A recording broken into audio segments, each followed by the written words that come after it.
నమస్తే రమగారు. నమస్తే రమగారు, అపూర్వ చింతామణి నెక్స్ట్ భాగం. సరే, ఎక్కడ దాకా వచ్చాం? సుధాకరుణ్ణి సైనికులు పట్టుకున్నారు. నీకు ఉరిశిక్ష చేసాం పద, నేను వధ్యస్థానానికి తీసుకెళ్తున్నామన్నారు. తెల్లబోయాడు, నాకెందుకు ఉరిశిక్ష వేస్తారయ్యా, అసలు నేనెవరు, నువ్వెవరైతే మాకెందుకు, నీకు ఉరిశిక్ష వేశారు అంతే, ఇక రెండోది లేదు. తెల్లబోయాడు, ఏం చేయాలి? ఇక దండం పెట్టుకోవడం మొదలు పెట్టాడు. ఇప్పుడు ఇతనికి మొట్టమొదట ఒక ముని ఒక మంత్రం చెప్పాడు, మృత్యుంజయమునయే నమః. అది చదువుకోవటం మొదలు పెట్టాడు. ఏమిటో పెద్ద బ్రహ్మాండంగా వినాయకుడికి పూజ చేశాను, బోళ్ళంత తంటాలు పడి వస్తే ఏదో ఆ రాజును చూస్తాం, కథ తెలుసుకుంటా ఉంటే కథ లేదు, కాకరకాయ లేదు, ప్రశ్న సంగతి పీడ పోయి నేను దొరికిపోయాను, ఏమిట్రా వీళ్ళకి అని ఆ మృత్యుంజయమునయే నమః అనుకోవటం మొదలు పెట్టాడు. సరే, తీసుకెళ్ళాక వధ్యస్థానం అంతా ఊరి అంతా ఎలా ఉంది, చాలా మంది మరణించిన గుర్తులు కనపడుతున్నాయి అక్కడ. బాబు, చంపేసే ముందు ఆఖరి కోరిక తీరుస్తాం, ఇది మా రాజ్యం కట్టుబాటు, నీ లాస్ట్ ఇదేమిటి విష్ చెప్పమన్నారు. చెప్పమనేసరికి ఆలోచించుకున్నాడు. ఈ దేశపు రాజుగారిని చూడాలి, అదే నా ఆఖరి కోరిక అన్నాడు. అనేసరికి వీళ్ళ మొహాలు ఒకళ్ళు చూసుకున్నారు, తలార్లంతా. ఏం చేద్దాం ఆఖరి కోరికైతే తీర్చాలి, అంతేగా.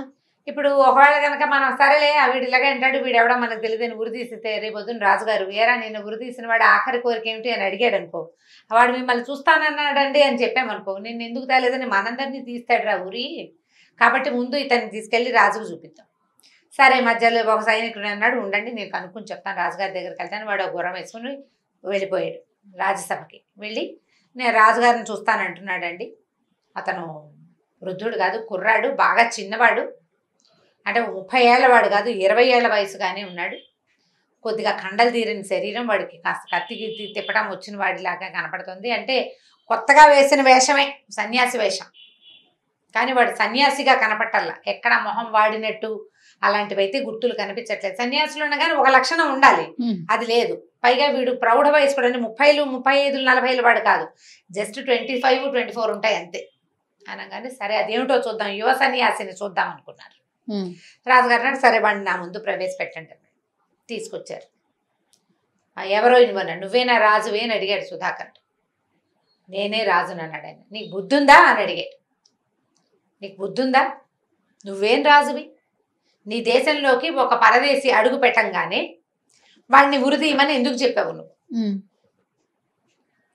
కనీసం ఒకడిని ఉరిదీయటానికో ఇంకొకటి మెండరకటానికో తీసుకెళ్తే వాడి నేరం ఇది విచారణ ఉండద్దు. ఇదేం రాజ్యం, దొంగల దారిలాగా ఎవడో కనబడ్డాడు రోడ్డు, నిన్ను ఉరితీసామంటే ఎవరు నన్ను ఉరితీస్తారు?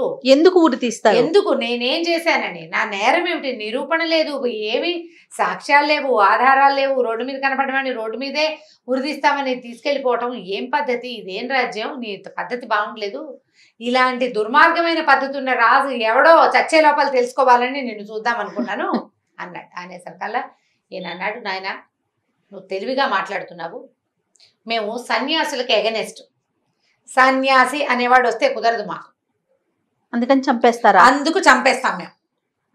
సన్యాసితో వచ్చిన తిప్పలు అట్లా ఇట్లా కాదు, మాకు వచ్చింది, అందుకని ఎవడొచ్చినా సరే చంపేస్తాం.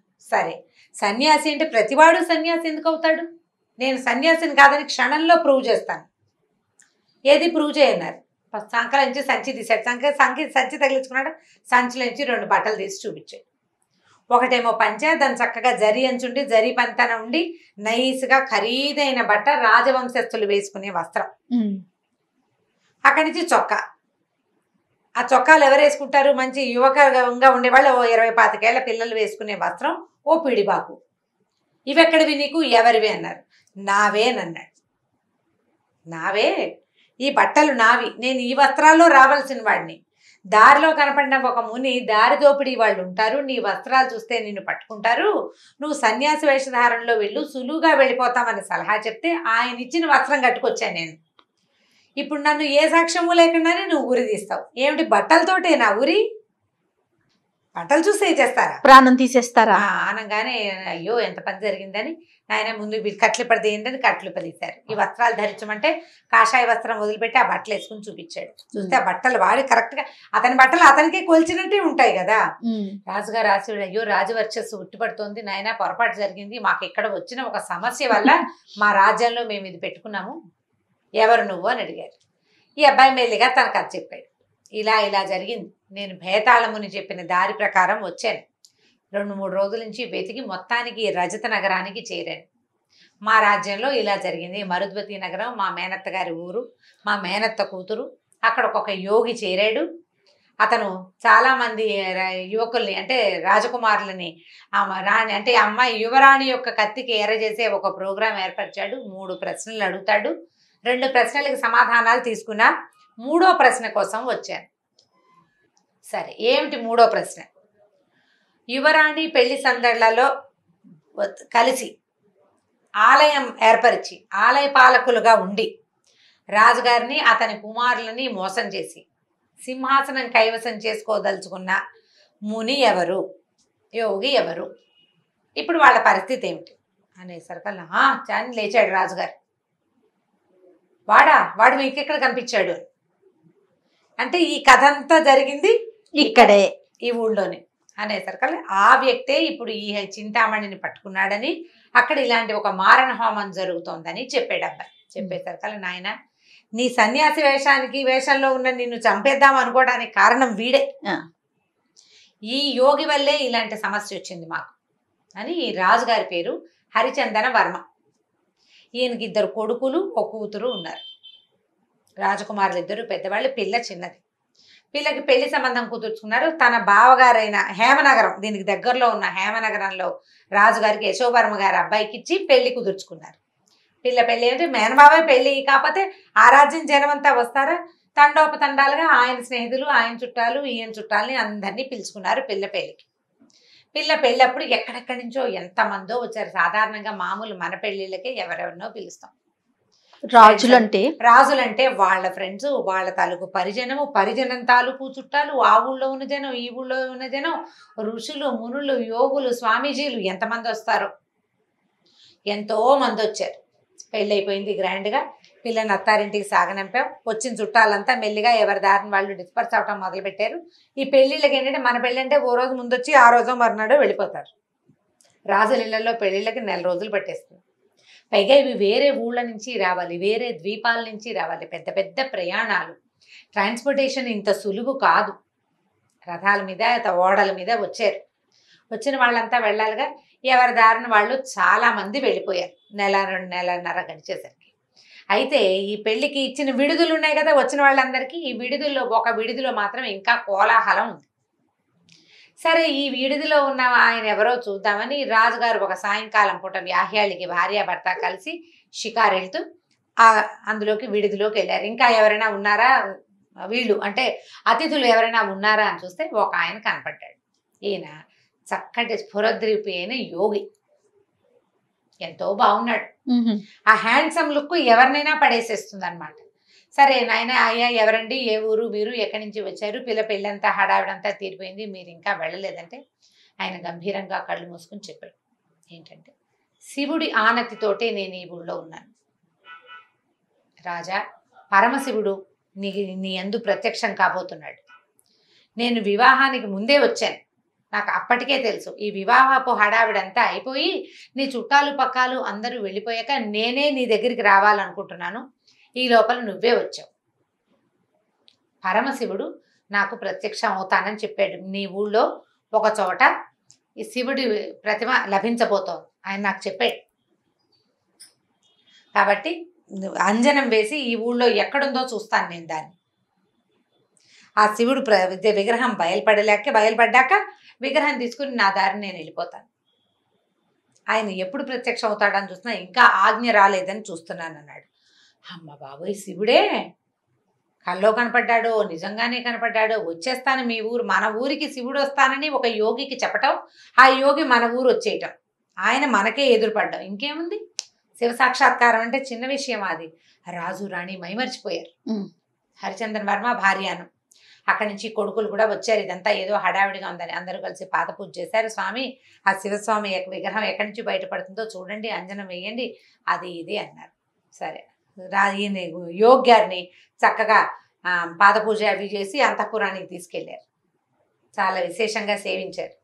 ఆ రోజుకి 3 రోజుల తర్వాత రాజుగారు రాణిగారి అంతఃపురానికి దగ్గరలో ఉన్న ఒక ఉద్యానవనంలో ఒక సంపంగి చెట్టు కింద ఇక్కడ తవ్వండి అని చూపించాడు.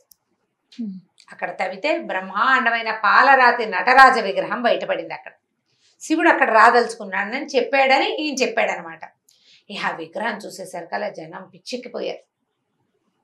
భూమిలో నుంచి నటరాజస్వామి విగ్రహం రావడం అంటే ఎంత గొప్ప విషయం. ఇక జనం మైమర్చిపోయారు. ఆయన ఆనందంతో, రాజా నేను వచ్చిన పని అయిపోయింది, నేను వెళ్ళొస్తాను, శుభం భూయాత్ అన్నాడు. అనగానే వీళ్ళు ఆశ్చర్యపోయారు. అదేంటి స్వామి ఇంత విగ్రహం బయలుపడింది, మీరు ఏదైనా చేస్తారనుకున్నామంటే ఏం చేయను, నేను ఎక్కడ బయటపడ్డానో అక్కడే నాకు గుడి కట్టమన్నాడు శివుడు. నేనా యోగిని, గుళ్ళు నేను కట్టలేను. నేనేం చేయగలను, పూజ చేసుకోగలను, జపం చేసుకోగలను, తపస్సు చేసుకోగలను. గుడి కట్టడం రాజుల పని కానీ నా పని కాదే, నా వల్ల కాదు కదా, నాకంత శక్తి లేదు అనేసరికల్లా రాజుగారు ఇప్పుడు చూడు దేవాలయం కట్టారు. అబ్బాయి మాకు కూడా శక్తి లేదండి తూచంటాడా రాజు అనడు.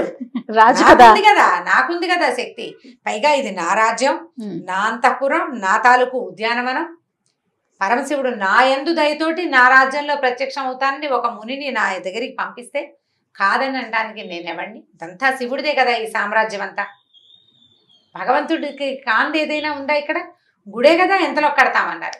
బ్రహ్మాండంగా దేవాలయం కట్టారు. మరి యోగి ఉండాలి కదా, ఆయనకు ఒక ఆశ్రమం ఏర్పాటైంది. ఇక యోగి గారి ప్రత్యేక ఆశ్రమం ఏర్పాటైంది. శివాలయంలో శివ సన్నిధిలో శివుడికి జరగాల్సినవన్నీ జరిగిపోతున్నాయి. యోగి గారు కూడా తనకు కావాల్సినవి కూడా జరిపించుకోవటం విడిగా మొదలుపెట్టారు.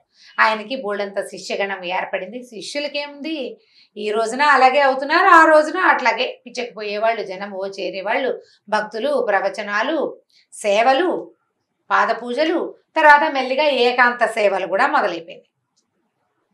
ఈయన యువకుడు, స్ఫురద్రూపి. యువకుడు అంటే 20 ఏళ్ళ వాడు కాదు, 30-35 ఏళ్ళు ఉంటాయి.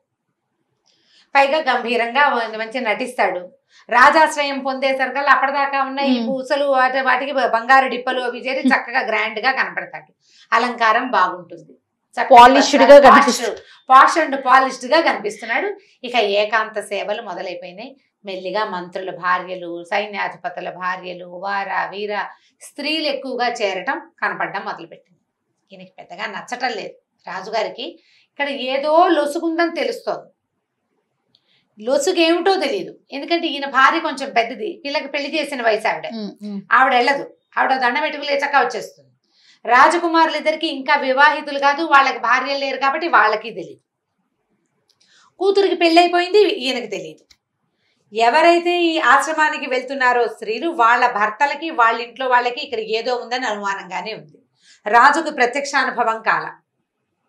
యోగి గారి చిన్నలు పెరిగిపోతున్నాయి రోజు రోజుకి, రోజుకో రకం. సరే ఏం చెయ్యాలో తెలియదు. ఈ రోజులు గడుస్తుండగా ఏమైంది, ఈ కోలా దేశం అని ఒక దేశం దగ్గరలో, ఆ కోలా దేశానికి చంద్రసేనుడని ఒక రాజు ఉన్నాడు. చాలా కాలం క్రితం వాళ్ళకి యుద్ధం జరిగింది. ఈయన మన ఈ హరిచందన్ వర్మకి తను కొడుకులే కాకుండా యశోవర్మన్ వాళ్ళ బావగారు ఉన్నాడు కదా, పక్కన కూతురు ఇచ్చిన అక్క కొడుకు అక్క భర్త, వాళ్ళిద్దరు కూడా తోడవుతారు. మామూలుగా ఒక రాజ్యం యుద్ధానికి వెళ్తే ఒక రకం, 2 రాజ్యాల వాళ్ళు కలిస్తే బలం పెరిగిపోతుంది కదా. ఈ కోలా దేశం వాళ్ళకి వీళ్ళకి ఒకప్పుడు యుద్ధం జరిగితే 1 కోటి రూపాయలు కప్పం కట్టి వీళ్ళకి నీకు లోబడి ఉంటానని ఒప్పుకున్నాడు ఆ కోలా దేశపు రాజు. ఓహో. సడన్ గా ఒక రోజు అతను దండయాత్రకు వచ్చాడు. వీళ్ళకి కప్పం కట్టి ఉంగి ఉండేవాడు ఎందుకు వస్తున్నాడు, వాడికి ఇక్కడదేదో గుట్టుమట్టు తెలుసు అనమాట. వాడు యుద్ధానికి వచ్చేసరికల్లా ఈయన వెంటనే ఏం చేశాడు, కొడుకుల్ని బయలుదేరి తీసుకున్నాడు యుద్ధానికి. అక్కడి నుంచి ఆ బావకి అల్లుడికి కబురు చేశాడు. అల్లుడు రాలేదు కానీ బావగారు సైన్యంతో వచ్చాడు. ఈయన కొడుకులు, రాజుగారు కుమారులు బయలుదేరే, రాజకుమారులను బావగారు వచ్చారు. వెళ్ళి ఆ కోలా దేశం మీద పడ్డారు. పడేసరికల్లా అతను దొరికిపోయేసరికల్లా ఇతను, నువ్వు ఆల్రెడీ మాకు లొంగి ఉన్నవాడివి, అసలు ఎందుకు ఇలా ముందుకొచ్చావు, నువ్వు నీకెవరు ప్రేరేపించారంటే చెప్పడు వాడు. ఏదో ఉంది లొసుకు, నాకు అక్కడి నుంచి ఒక సమాచారం అందింది, మీ దగ్గర ఉన్న సైన్యాధిపతులు వాళ్ళందరూ వీక్గా ఉన్నారని, అందుకని నేను ఇప్పుడు గెలిచేస్తానని దిగానంటాడు. ఎవరి ద్వారా నీకు ఈ కబురు వచ్చింది అంటే చెప్పడు. సరే వాడిని పట్టుకుని ఏం చేయాలి, వీడిని ఏదో ఒకటి చెయ్యాలి. ఆల్రెడీ కట్లపాము ఇది, ఓసారి ఓడిపోయి లొంగి ఉండి ఇప్పుడు మళ్ళీ దొరకంగానే అవకాశం దొరికేసరికి మళ్ళీ తిరగబడ్డాడు. కాబట్టి వీడిని ఏం చేశారంటే చిత్రవధ చేయండి అని అతన్ని సావగొట్టించారు, జైల్లో పడేశారు. సరే వీళ్ళు గెలిచేశారు కదా, గెలిచేస్తే బావగారేమో వాళ్ళ ఊరు వెళ్ళిపోయాడు. ఈయన కొడుకులు కలిసి వెనక్కి బయలుదేరేసరికల్లా మధ్యదారిలో ఒక చోట విడిది చేస్తే ఈ యోగి గారు వీళ్ళ ఊళ్ళో ఉన్నాడు కదా, శివాలయం కట్టించిన బ్రహ్మాండ యోగి, ఈయన యోగానందుడు, ఆయన పేరే యోగానంద యోగి అనమాట. ఆయన కాస్త కనపడ్డాడు అడవిలో. వీళ్ళకి కనపడి రాజుగారిని పలకరించాడు. రాజుగారికి ఈయన మొహం గిట్టకుండా ఉంది, ఈయన ప్రవర్తన బాగుండలేదని అనుమానంగా ఉంది. కానీ ఆయన ఏం చెప్పాడు, నేను పొద్దునే శివార్చన చేశాను, మీరు విజయులై తిరిగి వస్తున్నారని నాకు తెలిసింది, స్వామివారికి అర్చన చేసి తీర్థం పట్టుకొచ్చాను, తీర్థం ప్రసాదం తీసుకోండి అని తీర్థ ప్రసాదాలు రాజుగారికి కుమారులకి అందజేశారు. తీర్థ ప్రసాదాలు సేవించగానే పడిపోయారు వీళ్ళు. పడిపోయారు. యోగి గారు తిరిగి వెళ్ళిపోయి వెంటనే ఊళ్ళోకి వెళ్ళటం ఏమిటి, సైన్యం అంతా ఊళ్ళోకి వచ్చేస్తుంది. రాజుగారు కొడుకులు సంహరించబడ్డారని వార్త బయటకు వచ్చింది. సంహరించబడ్డ వీళ్ళు అడవిలో ఉన్నారు, నిజానికి గెలిచి వచ్చారు. గెలిచి వచ్చేసరికల్లా సరే ఏమైంది, ఇక వెంటనే సైన్యాధిపతులు మంత్రులు అందరూ అయ్యో ఇప్పుడు రాజుగారు లేరు, కుమారులు చనిపోయారు, ఈ రాజ్యానికి రాజెవరు, మరి ఎవరు ఉత్తరాధికారి, పిల్లలకేమో పెళ్ళిళ్ళు కాలేదు. ఈ లోపల ఏమైంది, ఈ హేమనగరానికి వెళ్ళిపోయాడు కదా ఈయన బావగారు, ఆయన ఇంటికి వెళ్ళి ఏం చేశాడంటే కోడలికి చెప్పాడు, యుద్ధం పరిసమాప్తం అయిపోయింది, కోలానగరం వాడు ఏదో వాడికి అందిన వార్తతో తిరగబడ్డాడు, వాడికి అంత శక్తి ఏం లేదు, మీ నాన్న అన్నయ్యలు 2-3 ఊరు వెళ్ళిపోయారు అని చెప్పాడు. చెప్పేసరికి ఆ అమ్మాయి ఏం చేసింది, తన దగ్గర కొన్ని పావురాలు ఉంటాయి ఆ అమ్మాయి దగ్గర, ఎంతో సంతోషం మీరు గెలిచి వచ్చినందుకని పావురాన్ని పంపించింది. పావురాన్ని పంపిస్తే ఆ పావురం ఏమైంది, వీళ్ళు ఊళ్ళోకి వచ్చి రాజుగారు కుమారులు మరణించారని, ఇప్పుడు ఉత్తరాధికారి ఎవరని ఈ హడావిడి జరుగుతున్న క్రమంలో పావురాయి రాణి గారి దగ్గరకు వచ్చింది. సంతోషంగా ఉన్నప్పుడు పంపే వార్త ఆ కాగితము, యుద్ధంలో గెలిచిన అన్నయ్యలకి నాన్నగారికి శుభాభినందనలోని కూతురు రాసిన కాగితం కనపడింది.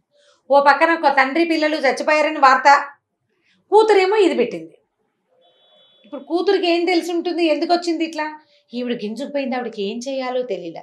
ఇంతలో ఏమైంది, మంత్రులు సైన్యాధిపతులు ఏమన్నారంటే రాజ్యానికి ఉత్తరాధికారి లేరు, ప్రభువులకి యోగానంద యోగి అంటే మహా ఇష్టం కాబట్టి ఈయన్ని రాజుని చేద్దామన్నారు.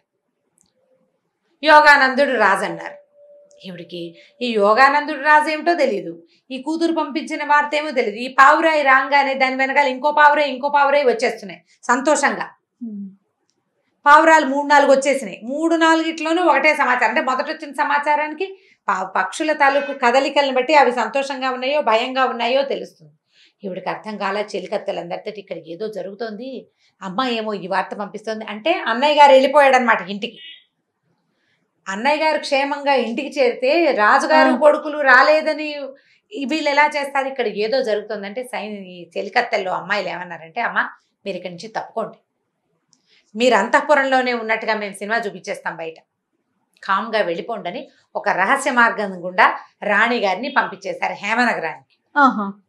ఈ ఈవిడేం చేసింది, ఆ రహస్య మార్గంలో ఓ రథము, ఓ 2-3 సైనికులు, ఓ 2 చెలికత్తెల సహాయంతో పారిపోయింది.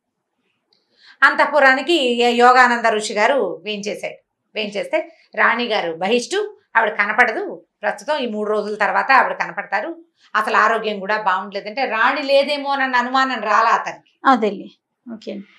పావురాళ్ళ సంగతి ఎవ్వరికీ తెలియదు, కేవలం అంతఃపుర దాసులకు మాత్రమే తెలుసు, వాళ్ళందరూ దాచేశారు. సరే అతను రాజు అవడానికి అన్ని ఏర్పాట్లు చేసేసుకున్నాడు. సింపుల్. ఈ వెళ్ళిపోయిన రాణి ఆ హేమనగరానికి చేరింది.